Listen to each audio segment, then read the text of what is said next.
The Black Cat by Edgar Allan Poe. For the wildest yet most homely narrative which I am about to pen, I neither expect nor solicit belief. Mad indeed would I be to expect it, in a case where my very senses reject their own evidence. Yet, mad I am not, and very surely do I not dream. But tomorrow I die, and today I would unburden my soul. My immediate purpose is to place before the world plainly, so simply and without comment, a series of merry household events. In their consequences, these events have terrified, have tortured, have destroyed me. Yet I will not attempt to expound them. To me, they have presented little but horror. To many, they will seem less terrible than Baruch's.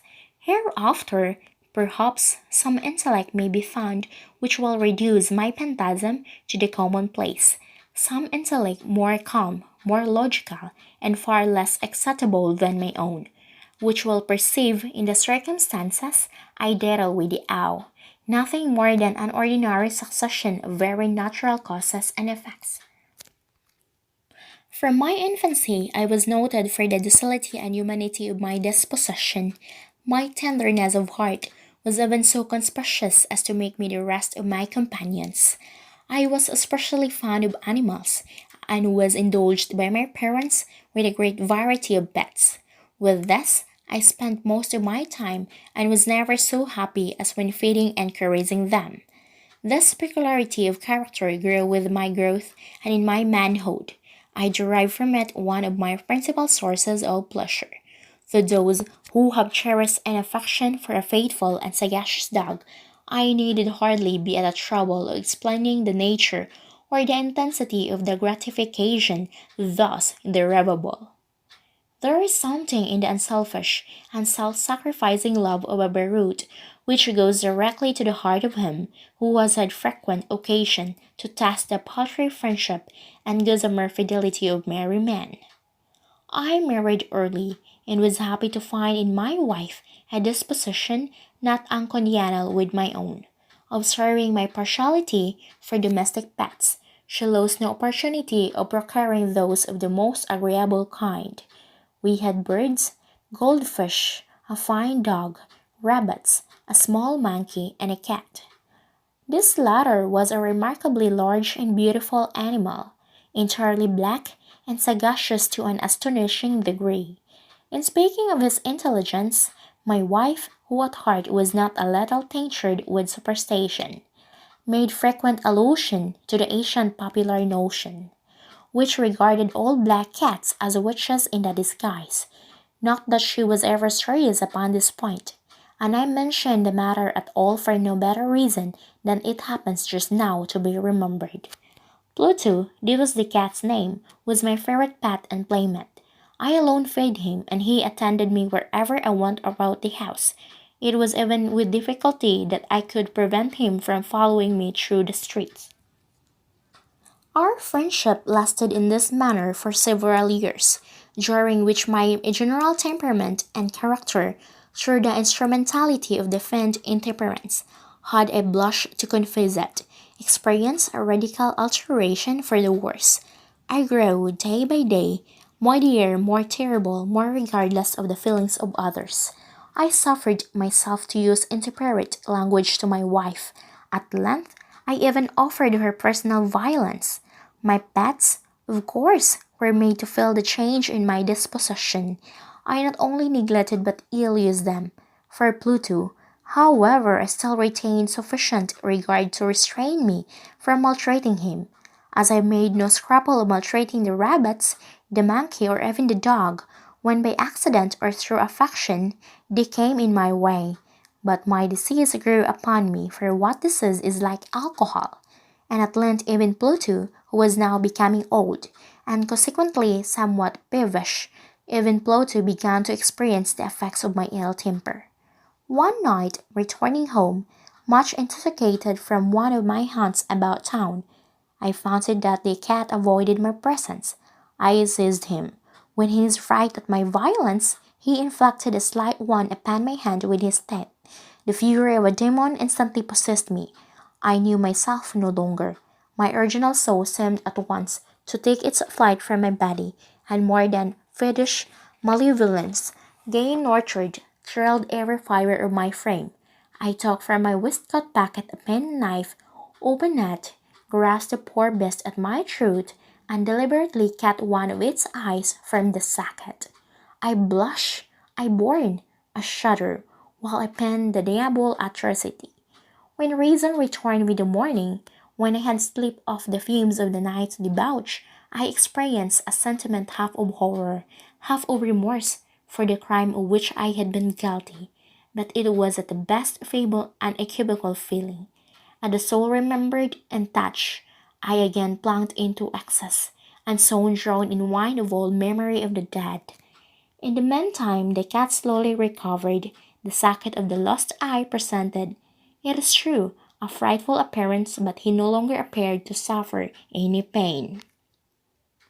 He went about the house as usual, but, as might be expected, fled in extreme terror at my approach.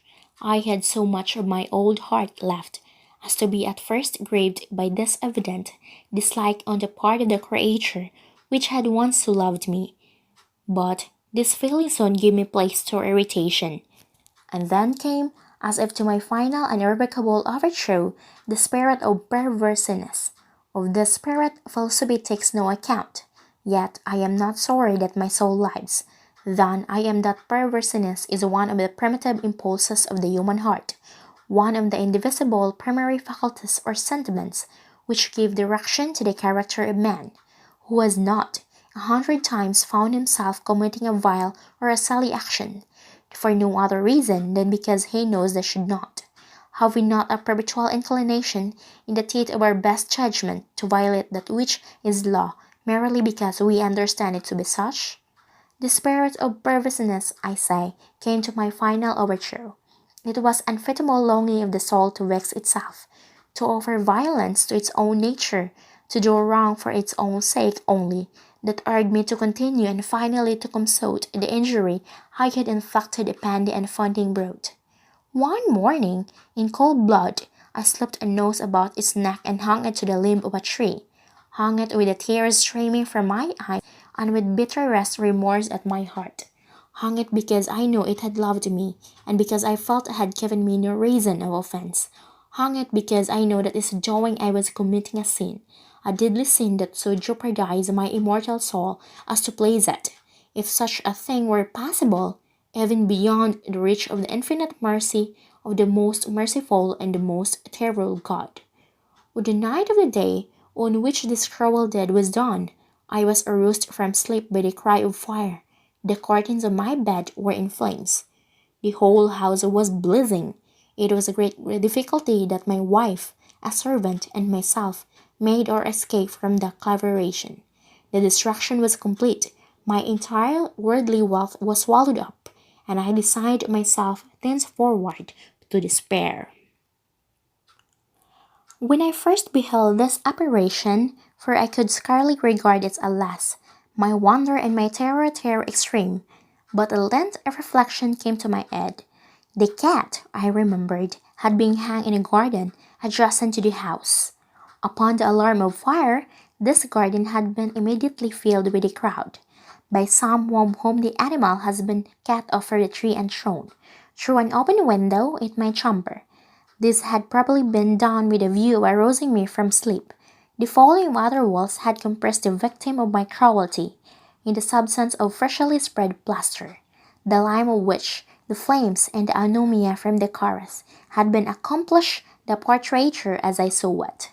Although I thus readily accounted to my reason, if not altogether to my conscience, for the startling fact just detailed, it did not the less fail to make a deep expression from my fancy.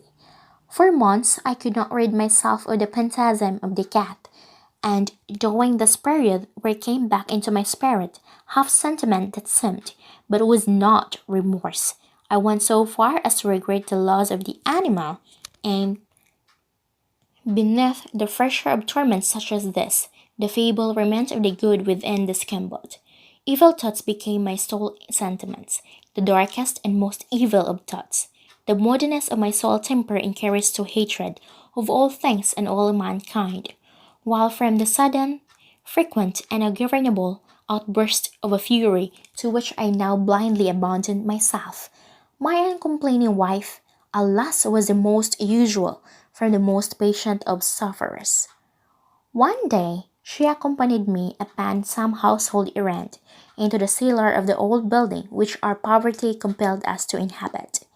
The cat followed me down the step stairs and nearly drowning me headlong, exasperated me to the madness, afflicting an axe, and forgetting in my wrath the childish reed which had hitherto stayed my hand.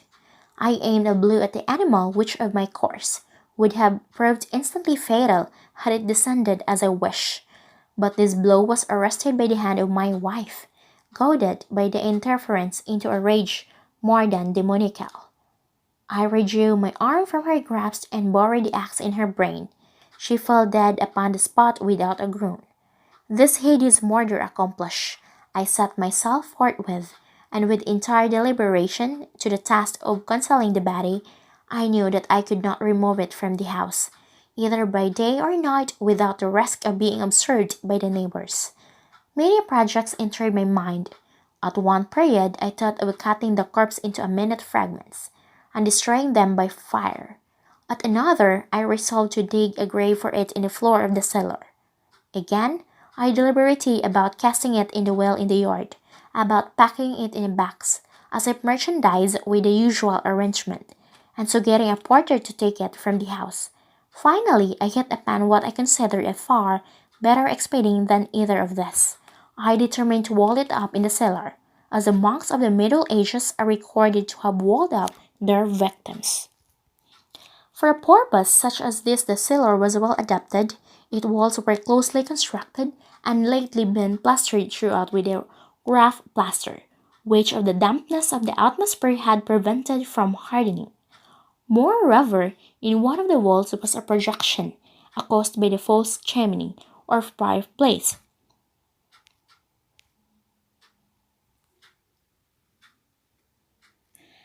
and in this calculation I was not deceived by the means of a crowbar.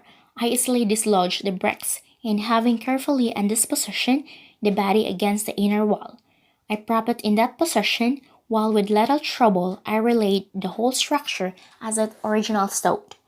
Having procured mortar, sand, and hair with very possible precaution, I prepared a plaster which could not be distinguished from the old, and with this I very carefully went over the new brickwork. When I had finished, I felt satisfied that all was right. That wall did not present the slightest appearance of having been disturbed. The rubbish on the floor was picked up with the minutest care. I looked around triumphantly and said to myself, "Here at least, then my labor has not been in vain." My next step was to look for the best which had been the cause of so much wretchedness, for I had at length firmly resolved to put it in death. Had I been able to meet with it at the moment, there could have been no doubt of its fate. But it appeared that the crafty animal had been alarmed at the violence of my previous anger, and forbore to present itself in the present mood. It is impossible to describe or to imagine the deep and blissful sense of relief which the absence of the devastated creature occasioned in my bosom. With my aversion to this cat, however, its partiality for myself seemed to increase. It followed my footsteps with a personality which would be difficult to make the reader comprehend. Whenever I sat, it would be crouched beneath my chair, or spring upon my knees, covering me with its loathsome caresses. If I arose to walk, it would be between my feet, thus nearly throw me down, or fastening its long and sharp claws in my dress, clamber in this manner to my breast. At such times, although I longed to destroy it with a blow, I was yet withheld from so doing, partly by a memory of my former crime, but chiefly, let me confess it once, by absolute dread of the breast. Upon the fourth day of the assassination, a party of the police came very unexpectedly into the house and proceeded again to make rigorous investigation of the premises. Secure, however, in the stability of my place of concealment, I felt no embarrassment whatever. The officers bade me accompany them in their search. They left no nook or corner unexplored. At length, for the third or fourth time, they descended into the cellar. I quivered not in a muscle. My heart beat calmly as that of one who slumbers in innocence. I walked the cellar from end to end. I folded my arms upon my bosom, and roamed aimlessly to and fro. The police were thoroughly satisfied and prepared to depart. The glee at my heart was too strong to be restrained. I bore to say if but one word, by way of triumph, and to render the sure the assurance of my guiltlessness. Of my own thoughts it is folly to speak. Swooning, I staggered to the opposite wall. For one instant the party upon the stairs remained motionless, through extremity of terror and of awe. In the next, a dozen stout arms were toiling up the wall. It fell bodily. The corpse, already greatly decayed and clothed with gore, stood erect before the eyes of the spectators.